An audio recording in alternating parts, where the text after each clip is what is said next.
प्यारे बच्चों, यह वीडियो कक्षा 7 के लिए है। संस्कृत कल्प पाठ्य पुस्तक के वीडियो के इस भाग में आज हम लोग षोडश पाठ यानी कि लेसन 16 के बारे में जानेंगे। इस पाठ का शीर्षक है त्रयः प्रश्नाः। जैसा कि आप दृश्य में देख रहे हैं, यहाँ पर एक राज दरबार का दृश्य दर्शाया गया है। सामने राजा यहाँ बैठा हुआ है। यह महामंत्री है और उसके दरबार के लोग हैं, सैनिक शब्द हैं, सब हैं, गुप्तचर सब हैं। यह सभी राजा दरबार को संबोधित कर रहा है। हाँ, और हालांकि राज दरबार बहुत पहले की बात है। जिस प्रकार से असेंबली में होता है तो वैसा ही मतलब वह एक प्रकार का असेंबली होता था जिसमें कि राजा जो राज्य का प्रमुख होता था, जो राज्य का शासन चलाता था, वह उसमें कुछ मुद्दे रखा करता था और जिस पर विचार विमर्श लोग किया करते थे। त्रय प्रश्न मतलब 3 प्रश्न है। राजा के मन में 3 सवाल उत्पन्न होता है कि वह सवाल है कि सबसे अधिक महत्वपूर्ण काम क्या है, सलाह करने के लिए महत्वपूर्ण व्यक्ति कौन है और निश्चित कार्य करने के लिए महत्वपूर्ण समय कौन सा है। यह 3 सवाल राजा को बार बार परेशान कर रहा होता है और जिस कारण से राजा अधीर हो जाता है उसके उत्तर जानने के लिए, और वह अपने दरबार में सभा बुलाता है और अपने दरबारियों से पूछता है और उसी पर आधारित यह कहानी है। आइए इस कथा के साथ में उसके हिंदी अनुवाद को जानेंगे।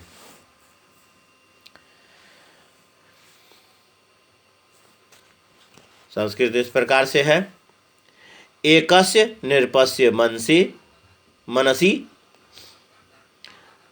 त्रयः प्रश्नाः वारं वारं प्रादुर्भवन्ति स्म येषाम् उत्तराणि प्राप्तुं सः अधीरः आसीत्। एकस्य निरपस्य मनसि, एक राजा के मन में, त्रयः प्रश्नाः वारं वारं प्रादुर्भवति स्म, 3 प्रश्न बार बार उठते थे। येषाम् उत्तराणि प्राप्तुं सः अधीरः आसीत्, जिनके उत्तर पाने के लिए वह अधीर था, यानी उसे धैर्य नहीं था और वह अधीर हो उठा था जिनके उत्तरों को पाने के लिए। वही कहा है कि एक राजा के मन में 3 प्रश्न बार बार उठते थे जिनके उत्तर पाने के लिए वह अधीर था। एकस्मिन् दिवसे राजा सर्वान् सभासदान् आहूय अकथयत्। अवदत मतलब बोला होता है, कहा होगा यहाँ पर अकथयत्। तो एकस्मिन् दिवसे राजा सर्वान् सभासदान् आहूय अकथयत्। एक दिन राजा ने सभी दरबारियों को बुलाकर कहा, किम कोऽपि अस्मिन् सभायाम् अस्ति यः मम प्रश्नानाम् उत्तराणि दत्त्वा मां प्रसादयति। अर्थात राजा कहता है, क्या कोई भी इस सभा में है जो मेरे प्रश्नों का उत्तर देकर मुझको प्रसन्न कर सके। किम कोऽपि अस्मान् सभायाम् अस्ति, क्या कोई भी इस सभा में है। यह मतलब जो माम प्रश्नानाम, मेरे प्रश्नों का उत्तराणि यानी उत्तर दत्वा देकर, माम प्रसादयति, मुझको प्रसन्न कर सके। महासचिव अवदत्, महामंत्री बोला। महासचिव कहते हैं महामंत्री को। महासचिव अवदत्, महामंत्री बोला, भो राजन प्रश्नान् वदत्। हे राजन यानी हे महाराज, प्रश्न बोलिए। वयम उत्तराणि दातुं प्रयत्नं करिष्यामः, हम लोग उत्तर देने का प्रयत्न करेंगे। तो इसमें कहता है राजा क्रमशः प्रश्नान् अवदत्। राजा क्रमशः प्रश्नान् अवदत्। राजा ने क्रमशः प्रश्नों को बोला, यानी एक एक करके प्रश्नों को बोला को कहते हैं क्रमशः। राजा ने क्रमशः प्रश्नों को बोला, सर्वाधिकम महत्वपूर्णम कार्यम किम, सबसे अधिक महत्वपूर्ण कार्य क्या है? परामर्शाय, परामर्श के लिए, परामर्शाय महत्वपूर्ण नरः कः, सलाह के लिए महत्वपूर्ण व्यक्ति कौन है? निश्चितम कार्यम कर्तुम महत्वपूर्ण समय का, निश्चित कार्य करने के लिए महत्वपूर्ण समय कौन सा है? कोऽपि सभासदः एतेषां प्रश्नानाम् उत्तराणि दातुं समर्थः न आसीत्। कोऽपि सभासदः कोई भी दरबारी, एतेषां प्रश्नानां इन प्रश्नों के, उत्तराणि दातुम उत्तरों को देने में, उत्तरों को देने के लिए समर्थ नहीं हुआ। उत्तरों को दातुम, उत्तराणि दातुम उत्तरों को देने के लिए समर्थ नहीं हुआ। समर्थ न आसीत, समर्थ नहीं था। यानी कोई भी दरबारी इन प्रश्नों के उत्तरों को देने के लिए समर्थ नहीं था। न आसीत। सर्वे तुष्णीम अतिष्ठन्, सभी चुपचाप बैठे थे।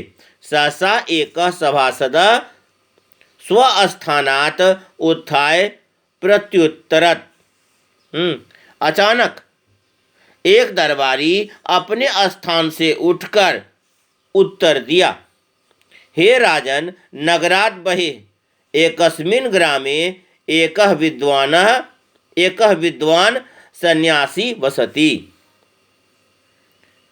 उसने कहा कि हे राजन, नगरात् बहिः, नगर के बाहर, एकस्मिन् ग्रामे, एक गांव में, एक विद्वान सन्यासी वसति, एक विद्वान सन्यासी रहता है।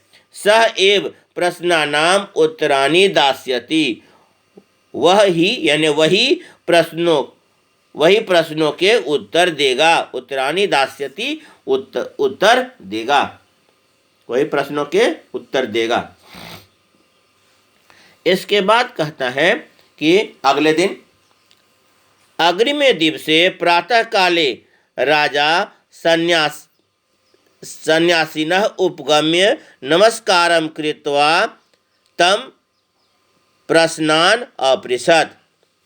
अग्रिमे दिवसे, अगले दिन, प्रातः काले, सुबह के समय में, राजा का राजा ही होगा, राजा ने सन्यासिनः उपगम्य, सन्यासी के पास जाकर, सन्यासिनः उपगम्य, सन्यासी के पास जाकर, नमस्कारम कृत्वा, नमस्कार करके, तम प्रश्नान अपृच्छत्, उन प्रश्नों को पूछा। तस्मिन् काले सन्यासी खनित्रेण भूमिं खनति स्म, उस समय सन्यासी खुरपी से, तस्मिन् काले सन्यासी, उस समय सन्यासी खुरपी से, खनित्रेण, खुरपी से जमीन खोद रहा था। भूमिं खनति स्म, सः किमपि न अवदत्, वह कुछ भी नहीं बोला। सः किमपि न अवदत्, वह कुछ भी नहीं बोला। सः निरुपम अपि एकम खनित्रम अयच्छत्, उसने राजा को भी एक खुरपी दिया। राजा अपि खनितुम आरभत, राजा ने भी खोदना शुरू किया। खनितुम, खोदने के लिए, यानी खोदना। राजा ने भी खनितुम आरभत, राजा ने भी खोदना शुरू किया। संध्या संजाता, शाम हो गई। निराशा नृप गृहं प्रत्यागच्छत्, निराश राजा घर वापस आ गया, यानी घर लौट गया। निराशा नृप गृहं प्रत्यागच्छत्, निराश राजा घर वापस आ गया, यानी तो घर वापस लौट गया कहेंगे। अन्य द्युः, यानी दूसरे दिन, सूर्योदये राजा पुनः सन्यासिनः पार्श्वे अगच्छत्। दूसरे दिन सूर्योदय होने पर राजा फिर सन्यासी के पास गया। सन्यासी पुनः तम खनित्रम अयच्छत्। सन्यासी ने फिर उसको खुरपी दिया। खनितुम च आदिशत, और खोदने का आदेश दिया। तो वही है, दूसरे दिन सूर्योदय होने पर राजा फिर सन्यासी के पास गया। सन्यासी ने फिर उसको खुरपी दिया और खोदने का आदेश दिया। खनितुम च आदिशत्। अपराह्ने यदा तौ भोजनम कर्तुम अतिष्ठताम। दोपहर में जब वे दोनों खाना खाने के लिए बैठे, तदा एक छत विच्छत्तः। तो कहने का अर्थ है कि दोपहर में जब वे दोनों खाना खाने के लिए बैठे, तो वही है कि अपराह्ने यदा तौ भोजनम कर्तुम अतिष्ठताम तदा एकः छत विच्छत्तः रक्तेन लिप्तः नरः तत्र आगत्य भूमौ अपतत्। अर्थात तदा मतलब तभी, हाँ, तो तब एक बहुत चोट खाया हुआ, खून से सना हुआ, हाँ, तो रक्तेन लिप्तः खून से सना हुआ व्यक्ति वहाँ आकर जमीन पर गिरा। तत्र आगत्य वहाँ आकर भूमौ अपतत् जमीन पर गिरा। तस्य उदरात् रक्तम वहति अस्म। उसके पेट से खून बह रहा था। नृपः सन्यासी च तस्योपचारे निमग्नौ अभवताम। राजा और सन्यासी उसके उपचार में लग गए। औषधिम च अयच्छताम, और दवा दी।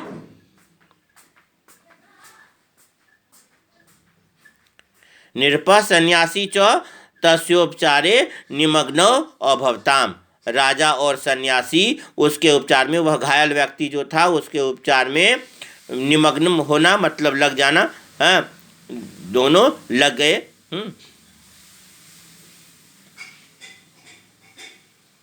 निमग्नो अभवताम यानी लग गए। औषधिम च अयच्छताम, और दवा दी। तयोः प्रयासेन स स्वस्थ अभवत् अस्वपत् च। उन दोनों के प्रयास से वह स्वस्थ हो गया और सो गया। राजा पुनः गृहम आगच्छत्। राजा फिर घर आ गया। वही कहा है दूसरे दिन, पहले दिन तो वह लौट के आ गया। दूसरे दिन कहते हैं कि दूसरे दिन सूर्योदय होने पर राजा फिर सन्यासी के पास गया। सन्यासी ने फिर उसे खुरपी दिया और खोदने का आदेश दिया, और वह खोदने लगा। दोपहर में वही है अपराह्ने, हाँ, अपराह्ने यदा तौ भोजनम कर्तुम अतिष्ठताम। दोपहर में जब वे दोनों भोजन करने के लिए बैठे, तदा एक छत विच्छत्तः रक्तेन लिप्तः। तब एक बहुत चोट खाया हुआ, खून से सना हुआ व्यक्ति तत्र आगत्य भूमौ अपतत्, आकर जमीन पर गिर गया। तस्य उदरात् रक्तः वहति स्म। उसके पेट से खून बह रहा था। नृपः सन्यासी च तस्योपचारे निमग्नो अभवताम। राजा और सन्यासी उसके उपचार में लग गए। औषधिम च अयच्छताम, और दवा दी। तयोः प्रयासेन सः स्वस्थ अभवत्। उन दोनों के प्रयास से वह स्वस्थ हो गया। अस्वपत् च, और सो गया। राजा पुनः गृहम आगच्छत्। राजा फिर घर आ गया। तृतीय दिवसे यदा राजा तत्र अगच्छत्, तीसरे दिन जब राजा वहां गया, सह आहतः नरः नृपस्य चरणयो अपतत अवदत् च। तीसरे दिन जब राजा वहां गया, तब घायल आदमी राजा के पैरों में गिर गया और बोला, भो नृपश्रेष्ठ, हे महाराज, अहम त्वाम शत्रुम अमान्यम, मैंने तुमको अपना शत्रु माना। वही कहा कि मैंने तुमको अपना शत्रु माना, यानी मैं तुमको अपना शत्रु मानता था। यतः त्वं मम भ्रातरे मृत्युदंडम अयच्छः, यतः मतलब क्योंकि तुमने मेरे भाई को मृत्युदंड दिया था। वही है अयच्छत मतलब दिया था। कहता है, हे महाराज, भो नृपश्रेष्ठ, हे महाराज, अहम त्वाम शत्रुम अमन्यम, हे महाराज, मैं तुमको अपना शत्रु मानता था, मैं तुमको शत्रु मानता था। अपना नहीं है, स्वशत्रु होता तो लेकिन बोल सकते हैं अहम त्वाम शत्रुम अमन्यम, मैं तुमको शत्रु मानता था। यतः त्वम मम भ्रात्रे, क्योंकि तुमने मेरे भाई को मृत्युदंडम अयच्छः मृत्युदंड दिया था। अहम त्वाम मारितुम अत्र आगच्छम, मैं तुमको मारने के लिए यहाँ आया था, परंतु तब गुप्तचराः माम अपश्यन्, लेकिन तुम्हारे गुप्तचरों ने मुझको देख लिया। ते माम शस्त्रैः हत्वा आहतम अकुर्वन्, उन्होंने मुझको, यानी ते उन्होंने, उन लोगों ने, वही है उन्होंने, उन लोगों ने मुझको हथियारों से मारकर, हत्वा मारकर घायल कर दिया। शस्त्र हत्वा हथियारों से मारकर घायल कर दिया। अहम त्वाम मारितुम अत्र आगच्छम, मैं तुमको मारने के लिए यहाँ आया था, परंतु तब गुप्तचराः माम अपश्यन्, लेकिन तुम्हारे गुप्तचरों ने मुझको देख लिया। ते माम शस्त्रैः हत्वा आहतम अकुर्वन्, वे लोग उन्होंने मुझको हथियारों से मारकर घायल कर दिया। अहम धावित्वा अत्र आगच्छम, मैं दौड़ता हुआ यहाँ आ गया। परम त्वम मम प्राण रक्षाम अकरोह, लेकिन तुमने मेरे प्राणों की रक्षा की। येन शत्रुता तु समाप्ता अभवत्, जिससे शत्रुता तो समाप्त हो गई। अधुना अहम तब दासो अस्मि, अब मैं तुम्हारा सेवक हूँ, यानी दास हूँ। कहने का अर्थ है कि जब वह पूरा आप जान लें हिंदी अर्थ, तीसरे दिन जब राजा वहाँ गया, तृतीय दिवसे यदा राजा तत्र अगच्छत्, तीसरे दिन जब राजा वहाँ गया, सह आहतः नरः नृपस्य चरणयोः अपतत अवदत् च, तो वह घायल व्यक्ति राजा के चरणों पर गिर गया और बोला, भो नृपश्रेष्ठ, हे महाराज, अहम त्वाम शत्रुम अमन्यम, मैं तुमको शत्रु मानता था। यतः त्वम मम भ्रातरे मृत्युदंडम अयच्छः, क्योंकि तुमने मेरे भाई को मृत्युदंड दिया था।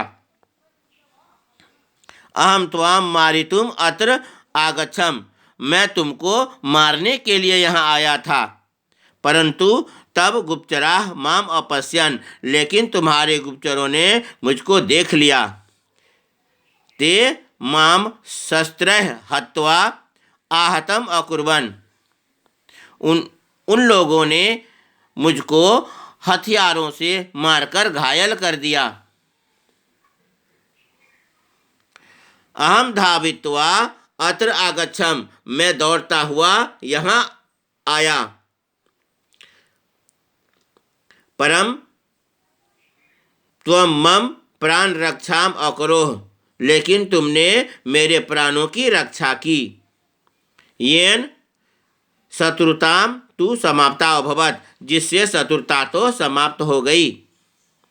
अधुना अहम तब दासो अस्मि, अब मैं तुम्हारा दास हूँ। इसके बाद कहता है कि सन्यासी विहस्य निरपम अपृछत, सन्यासी ने, विहस्य मतलब हंसकर, सन्यासी ने थोड़ा हंसकर, सन्यासी ने हंसकर राजा से पूछा, हे निरपः किम अधुना प्रश्नान उत्तराणि प्राप्तानि, क्या अब प्रश्नों के उत्तर मिल गए, यानी क्या अब प्रश्नों के उत्तर मिले। राजा कथयत, राजा ने कहा, कुत्र कदा, कब, कहाँ, मतलब कब मिले, कहाँ मिले, उत्तर तो नहीं मिले। वह राजा ऐसा सोचा, राजा समझ नहीं पाया कि उत्तर मिले या न मिले।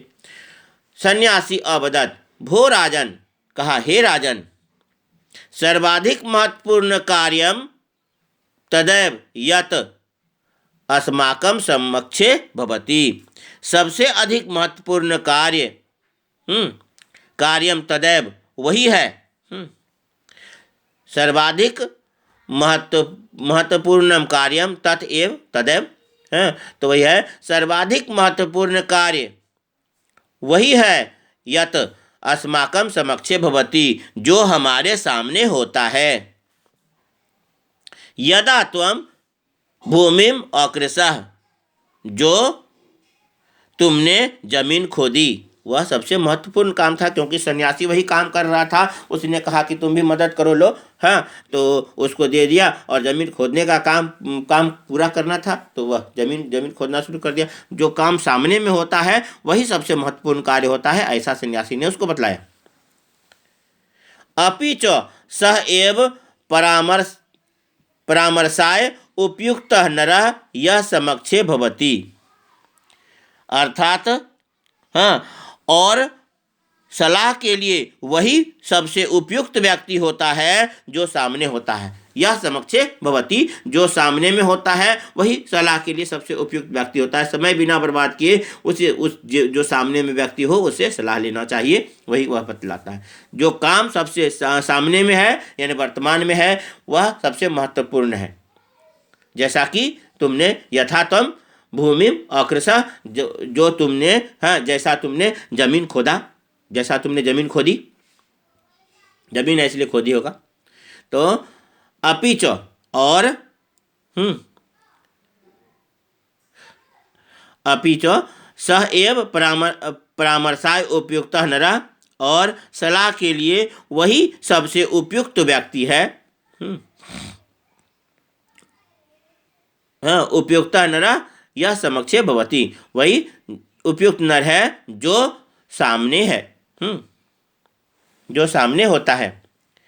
यथा त्वं मम परामर्शेन आहतस्य सहायताम अकरोत्, जैसा तुमने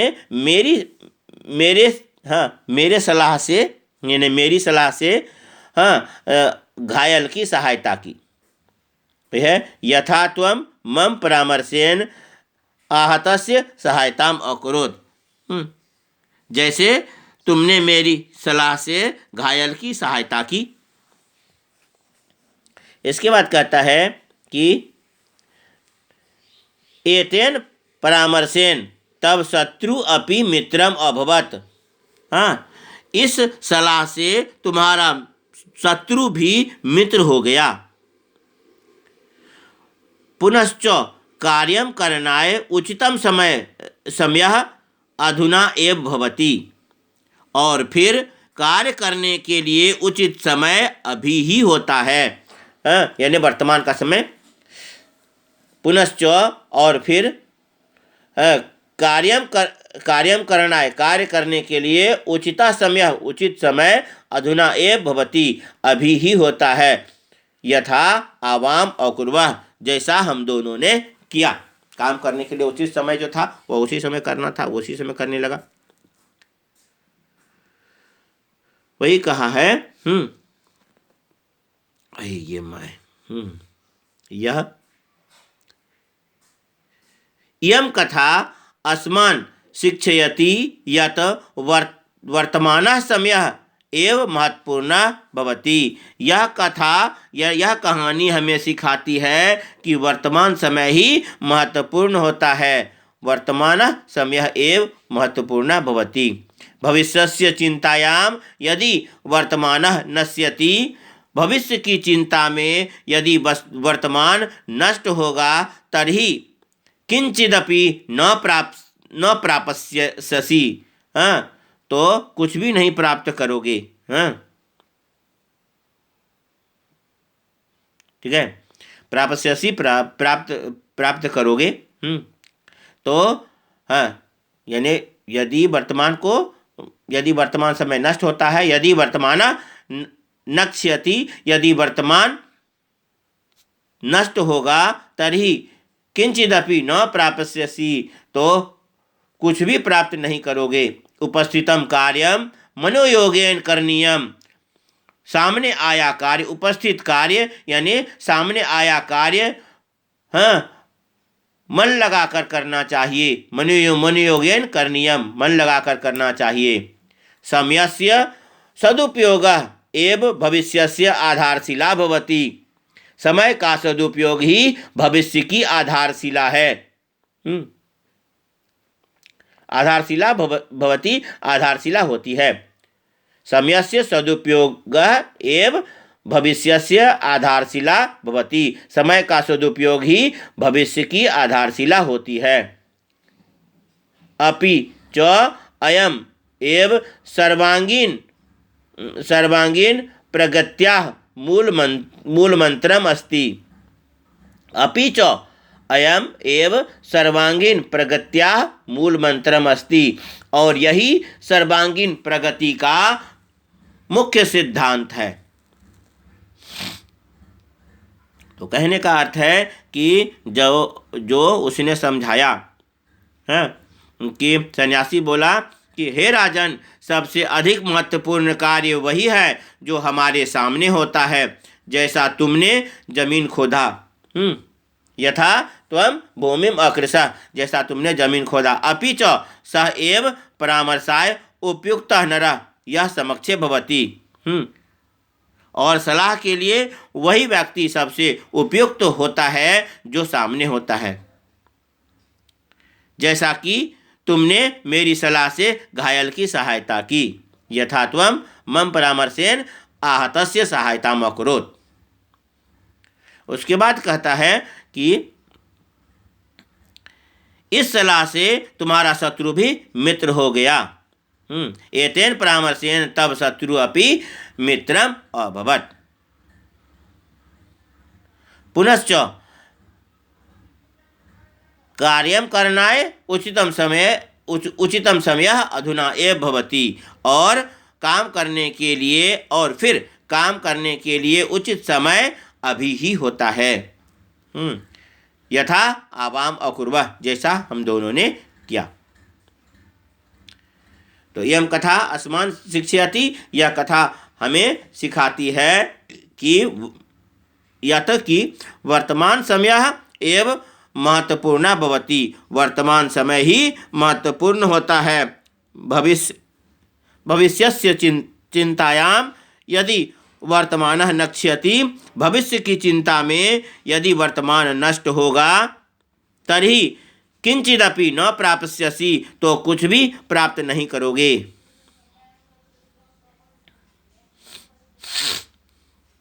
यहाँ पर प्राप्स्यति होना चाहिए क्योंकि नश्यति है, लेकिन प्राप्स्यसि है, करोगे भी कह सकते हैं या कुछ भी प्राप्त नहीं होगा भी कहेंगे। हाँ, इसलिए दोनों बात सही है। हाँ, क्योंकि इसका अर्थ के में आता है अगर नष्ट होगा तो प्राप्त होगा कह सकते हैं, इसलिए प्राप्त होगा कहेंगे। तो इसे अगर करेक्ट करेंगे तो यहाँ पर हो जाएगा होगा, और नहीं तो करोगे भी कह सकते हैं। तो कुछ भी प्राप्त नहीं करोगे, इस प्रकार से है यहाँ पर। उपस्थितम कार्यम मनोयोगेन करणीयम। उपस्थित कार्य जो यानी सामने आया कार्य, उपस्थित मतलब उपस्थित कार्य मन लगाकर करना चाहिए, यानी पूरे मनोयोग से करना चाहिए। मनोयोग से करना चाहिए, हिंदी वर्ड ही है, तो मन लगाकर करना चाहिए। समय से सदुपयोग एवं भविष्यस्य आधारशिला भवति। समय का सदुपयोग ही भविष्य की आधारशिला होती है। अपि च अयम एव सर्वांगीण प्रगत्याः मूल मंत्रम अस्ति। और और यही सर्वांगीण प्रगति का मूल मंत्र है, मूल मंत्र भी है। अपने सुविधा के अनुसार से आप इस वीडियो को सुने और इसे रिपीट करें और अपने गृह कार्य उत्तर पुस्तिका में इसे लिखें। यथा यहाँ से अपने सामने में इस पुस्तक को खोलकर इन पंक्तियों को देखेंगे, क्योंकि यह वीडियो बनाने के क्रम में हो सकता है जो पंक्तियाँ मैं बोलूँ उसे आपको समझने में कठिनाई होगी, अन्यथा आप खोल कर रखोगे तो आपको कठिनाई नहीं होगी। आप देखो और उन पंक्तियों को मैं कहाँ मैंने बतलाया और उसे कहाँ मैं बोल रहा हूँ, किस स्थान पर। इसलिए हमेशा जब भी जो भी वीडियो देखें तो उस किताब को अपने सामने में खोल कर रखें और अपने सुविधा के अनुसार से वीडियो को रोककर फिर से रिपीट करके सुन लें। जो आपकी पंक्ति छूट गई है अच्छी तरह समझ ले और इसे अपने गृह कार्योत्तर पुस्तिका में लिखें। यहाँ पर शब्दार्थ भी दिए गए हैं, शब्दार्थों को बोलकर पढ़ेंगे ताकि इस कथा को समझने में आपको परेशानी नहीं होगी। संधि युक्त शब्द भी दिए हुए हैं, इसके पश्चात भी कुछ शब्द हैं और प्रश्नोत्तर भी है इसके पीछे। यहाँ पर कुछ उपसर्ग युक्त शब्द है, ध्यान देंगे। इस पाठ में जो बोल्ड से आया है वह सभी उपसर्ग लगा हुआ शब्द है। उपसर्ग मतलब होता है शब्द के पूर्व में, वह चाहे संज्ञा का शब्द हो या वह अव्यय का भी शब्द हो सकता है, सर्वनाम का भी शब्द हो सकता है। किसी के भी पूर्व वह शब्दांश जो शब्द के पूर्व में लगकर उस शब्द के अर्थ में परिवर्तन लाता है। तो कुछ में क्रिया जगह में भी है, कुछ में बीच में है। तो उपसर्ग उस शब्दांश को कहते हैं, जैसा कि यहाँ पर लगा हुआ है, देख रहे हैं। उपगम्य उप है, उत है, प्रति है, आ है, और इस प्रकार से वी है, प्र है, आ है। तो इस प्रकार से यह सभी उपसर्ग हैं जो कि उन शब्दों के पहले लगा है। क्रिया के पहले में ज़्यादातर क्रिया ही है, क्रिया के पहले में लगा है, और पश्चात में जो लगता है वह प्रत्यय होता है। जैसे कि ल्यप लगा हुआ है, इसमें यह सब प्रत्यय है। और पहला में उपसर्ग लगा हुआ, पहला भाग उपसर्ग का है। जो शब्दांश शब्द के पूर्व में लगकर शब्द के अर्थ में परिवर्तन लाए या लाने की चेष्टा करता है उसे उपसर्ग करते हैं। इसलिए यहाँ पर उपसर्ग भी हो गया। आपके व्याकरण की किताब में उपसर्ग और प्रत्यय एक साथ में दिया हुआ है, उसे हम लोग अलग वीडियो में विस्तृत रूप से जानेंगे। धन्यवाद।